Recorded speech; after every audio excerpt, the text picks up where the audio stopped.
third graduation day address.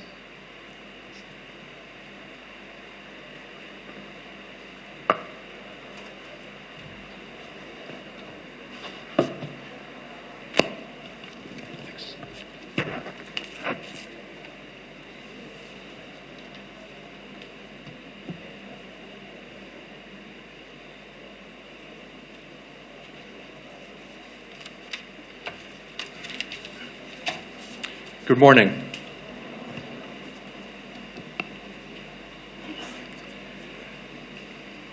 Chairman Dr. Thangavelu and, of course, the Thangavelu family.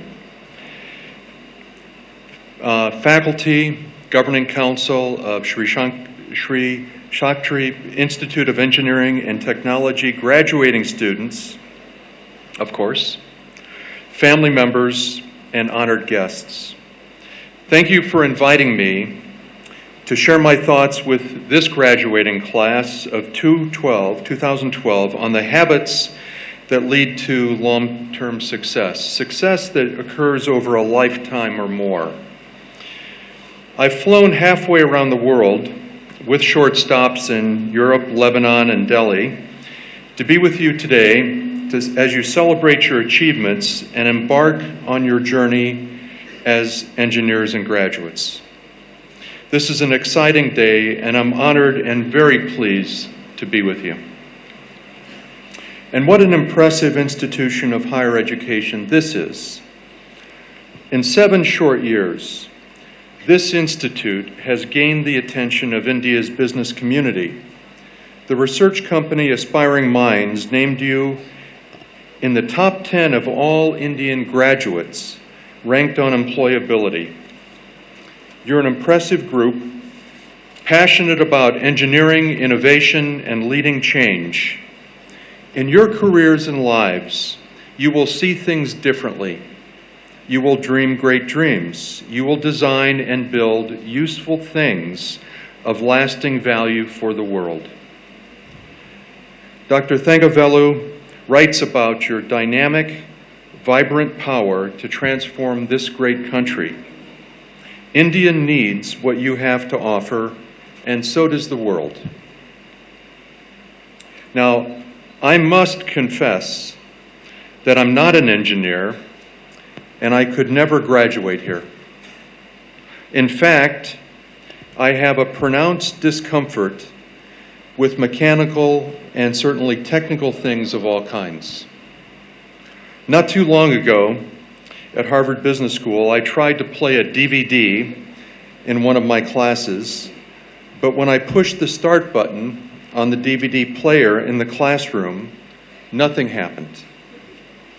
In each Harvard Business School classroom, there's a telephone linking the professor directly to the audio-visual help desk.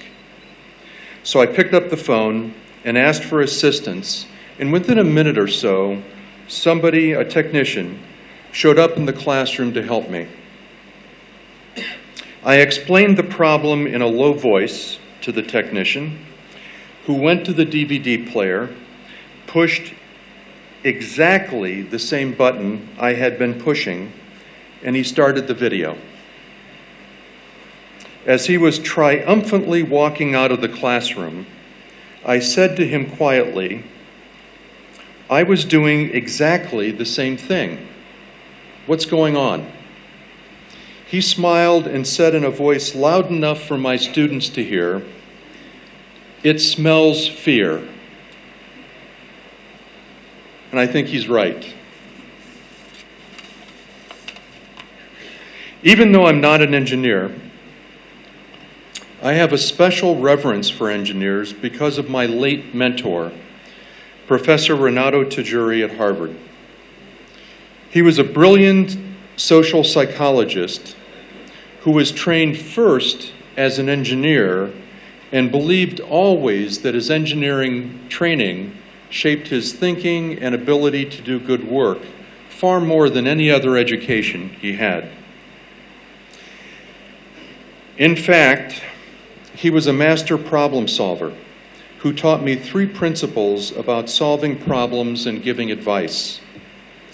Since I'm here to give you some advice, I'm following his advice, and I offer his tips to be a good, useful, successful professional to you. This is what he would say to you if he were talking today. First, he would tell you, never lose sight of what a person wants to gain if you solve his problem. If you don't know what benefits or objectives a person has or wants to achieve, it's hard to do something useful for him or her. If a man wants to have a convenient way to cross a river, but is afraid of heights, and you build him a suspension bridge, he probably won't be very satisfied. Goals matter. Remember the sage advice given by the Cheshire Cat to Alice in the book Alice in Wonderland. I hope you've read it. Alice, who is lost, asks the cat, "Which way should I go?" And the wise cat replies, "That depends on where you want to end up." "Oh, I don't much care," Alice responds. "Then it doesn't much matter," the cat replies, "which way you go." Most people do care where they end up, but like Alice, they often have difficulty articulating their goals and need help to really understand what they do want. Good engineers and good problem solvers, in general, figure out the important objectives to be achieved so they can create something useful to get there. That's number one. But this leads us to the second principle of problem solving or advice giving. Be useful. Elegant engineering or thinking that doesn't meet your client's real needs isn't very useful. For problem-solving professionals like you and me, being useful comes first from listening carefully and deeply to what people say they want. At the same time, we need to apply our own knowledge and science to help others understand what is possible to create and to manage people's expectations about the solutions we can devise. Then we need to develop the best solution we can offer. This is a good formula for being useful.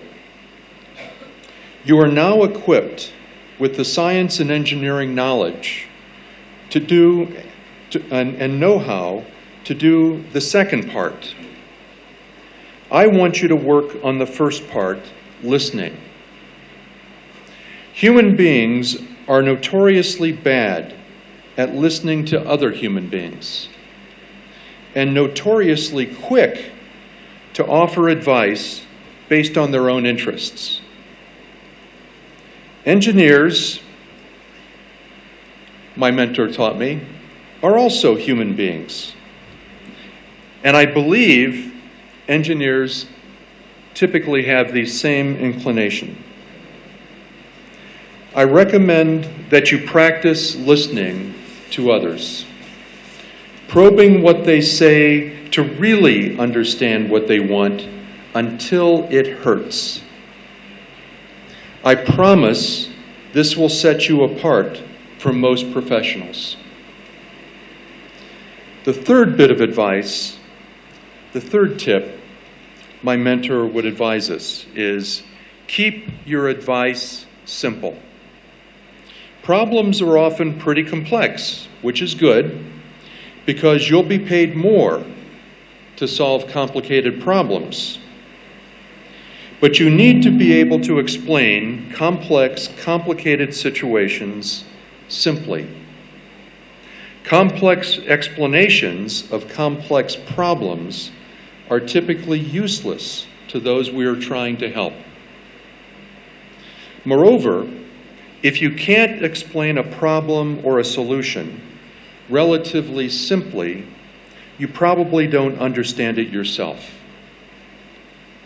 As you get better at this field or any field, you become better at understanding and explaining complicated phenomena simply, so others can grasp the fundamentals of a situation and a solution. So remember, in terms of your professional work, understand the objective that you're striving for always. Be useful and keep it simple. So mindful of my mentor's advice, as an advice giver now, I will try to simply explain some useful advice that I hope addresses your interests. Recognize that I didn't have a chance to listen deeply to understand your goals before designing this talk.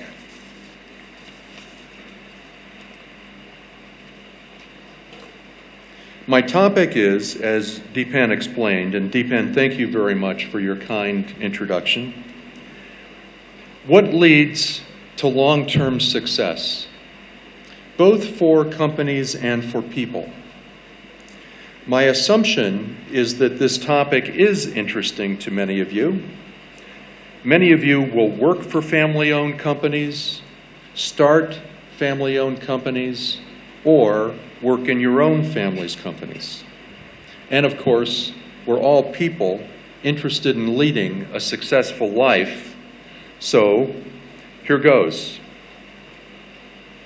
And I should add, an understandable and strong interest of most graduates is to get quickly through the commencement speech so they can receive their diplomas and celebrate. So I'll try to be direct and brief with the remainder of my comments. Now, it would be natural for you to assume that I'm giving you an American view of success. Actually, my perspective on this topic isn't particularly American. My thinking on long-term success comes from 30 years of studying and working all over the world with businesses, business leaders, and enterprising families like Dr. Thangavelu's. I've worked in many industries and in over 60 countries, including this one. That's a lot of countries. And I've found that businesses and families and people don't vary much in their basic nature.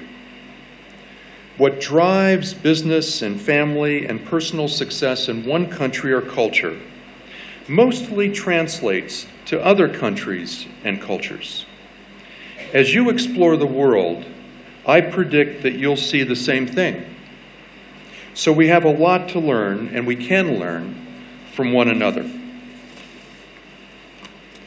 The big lesson I want to communicate is that long-term success is created mostly by uncommon habits, things that take real discipline to do on a regular basis, and requires sacrificing some things in life to maintain this discipline.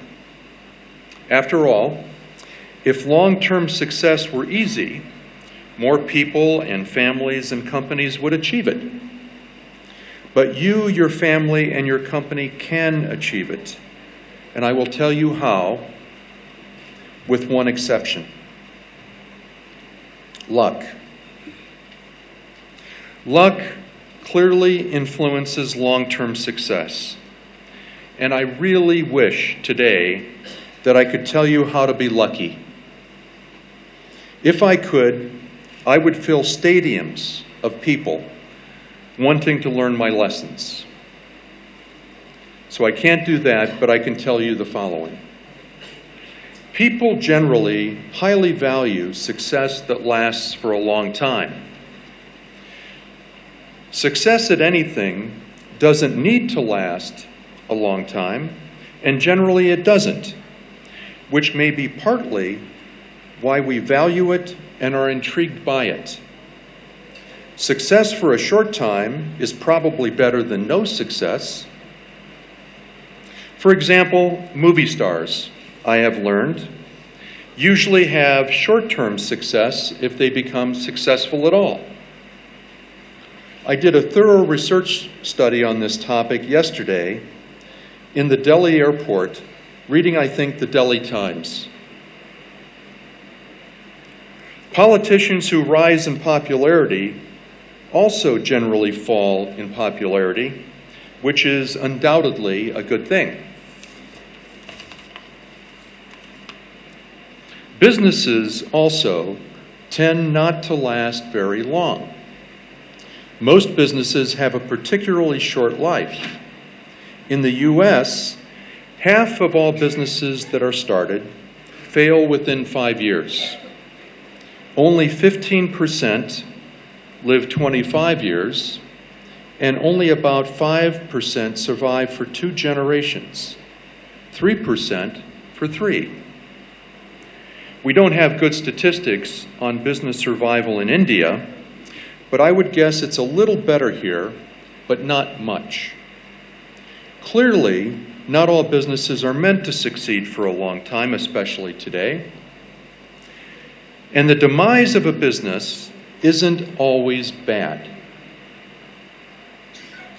Often when businesses fail, they're replaced by other more vibrant organizations, a la the life cycle of creative destruction observed by Joseph Schumpeter. But the premature death of a company can be very costly. Jobs are lost, communities are disrupted, lives are disadvantaged, and forward progress can be interrupted. If we were more careful with our businesses, many lives would be improved. Families, also, that become successful financially tend to decline, along with their businesses, within 3 generations. This axiom is enshrined in the so-called 3-generation rule. In the US, we say shirt sleeves to shirt sleeves in 3 generations.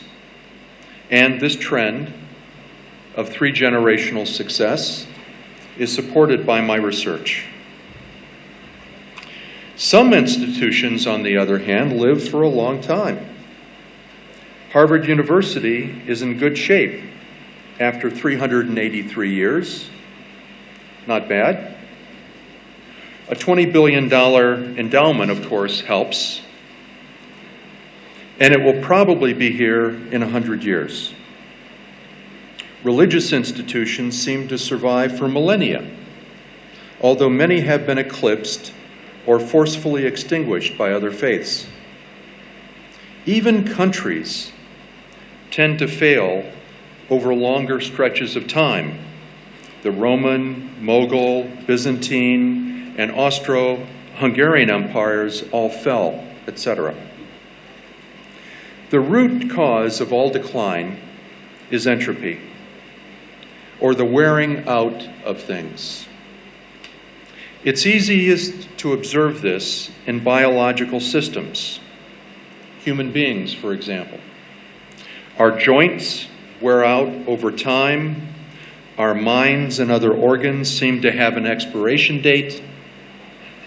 Medical science is busy trying to extend the life of our organs and bodies, and they've been pretty successful. Average life expectancy has increased about 14 years in the past generation. When you get to be my age, many years from now, you'll appreciate why that's such good news. But despite the new science, gene therapy, and advancements in material science and new joint replacements, human life is finite, and useful life is even more limited. We seem to wear out a decade before we die. I hope we solve that one, and maybe some of you here will help on that one. Now, organizations, including companies, are less limited by human frailty because they can renew themselves with new people over time, but they also tend to wear out. Fundamentally, biological beings and social organizations decline and eventually disappear when they stop growing, as Dr. Thangavelu said, and they lose their sense of unity. And it's difficult for a company, a family, a social organization, even a country to do this, to grow and stay united for very long. Now, I can't tell you much about countries or other social organizations, but I've studied families that have businesses that last for many generations. This is what I observe about their long-term success. Number one, family companies that stay around for more than a generation or two have a strong sense of mission or purpose and very clear core values. So do the families that own these companies. The purpose and values can change a little over time, but they are relative constants that invigorate the families and their companies. Number two, they build relationships that last a long time with employees, customers, suppliers, their communities. Number three, long-term success requires a lot of steady reinvestment. Families renew their companies by reinvesting aggressively into their core business to rejuvenate it and also to smartly diversify into new activities, thus growing their assets over time. This requires smart risk-taking, industry understanding, and planning, and it also takes capital and a discipline of saving. These companies and families have strong balance sheets. Number four, these families tend to grow the talents of their family members in each generation. This requires not only challenging the next generation, but also empowering them. Empowering the next generation, in turn, requires that the senior generation first share and then transfer power to the younger generation at the right time. Five, and finally, these families invest time and attention in building unity in the family and business. This is accomplished with respected leadership and governance and results in a feeling of purpose and fairness in both the family and company. This allows the family itself to be decisive and take bold actions when necessary. These are the practices, as I can see it, that reverse entropy or the wearing out in family businesses. There are Indian business families, like the Thangavelus, that are taking the uncommon, more difficult path we describe here. They'll be around in the next generation too. Now, these sound like common sense practices, don't they? In the family business program I lead at Harvard, the same program that the Thangavelu family participated in and that Deepan mentioned, I once had a 17-year-old participant who attended with his family from Brazil. At the end of this 6-day, very intense program, participants tell us what they learned. This 17-year-old man, with a half or third of the life experience of most people in the classroom, said, "This all sounds like common sense." We all laughed because he was right. The lessons of success for family businesses are mostly common sense. But the difficulty with common sense is that it's not that common. And the fact that you can understand this simple explanation, 5-point explanation of success, doesn't mean you could implement it, because implementation of these simple concepts is challenging. And that's what separates the families and companies who achieve long-term success and those who don't. This path is the road less traveled. because it requires persistence, hard work, planning, and sacrifice. And that means from time to time, leaders have to make tough decisions that displease some owners, managers, or family members. Having a successful family business, as you will see, like having a successful life and career, means making choices about your priorities and time that will please some people and disappoint others. You must be willing to make decisions that will keep you on the right path. So let me turn finally to the most important subject of the day, you.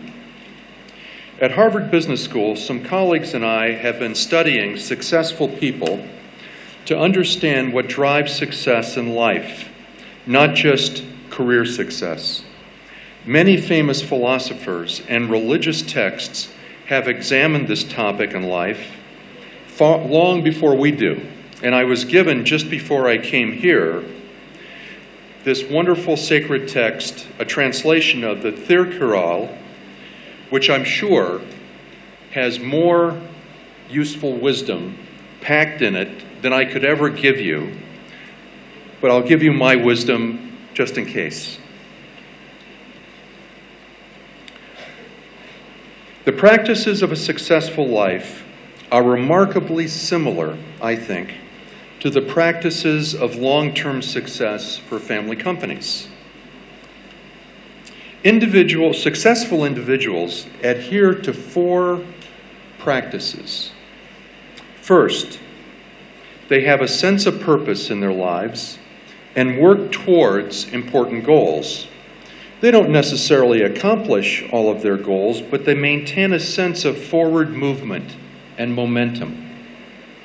Number 2, they build important relationships that support their life goals. We all know how difficult and draining it is to be in relationships with people who are negative or disruptive to our lives. Now, we don't have complete freedom to choose our relationships, and we have responsibilities to some people who may be difficult. But to the extent you can, choose to be with people who care about you and support you. Number 3, successful people build their talents and financial resources to pursue their dreams. Once again, in both ways, they have strong balance sheets, like these companies. 4, successful people maintain and try to strengthen their life energy by keeping themselves physically, mentally, emotionally, and spiritually healthy. It may seem strange for a business school professor to tell you to practice a healthy life, including spiritual health, but I'm a scientist, and that's the truth as I see it. Ultimately, long-term success stems, as we've seen in both individuals and families and companies, stems from having the purpose, confidence, relationships, and resources to pursue important dreams that create lasting value, both for yourself and others. That's what I wish for you today and going forward. It's a worthy pursuit. You deserve it. You can do it. Good luck and best wishes. Thank you.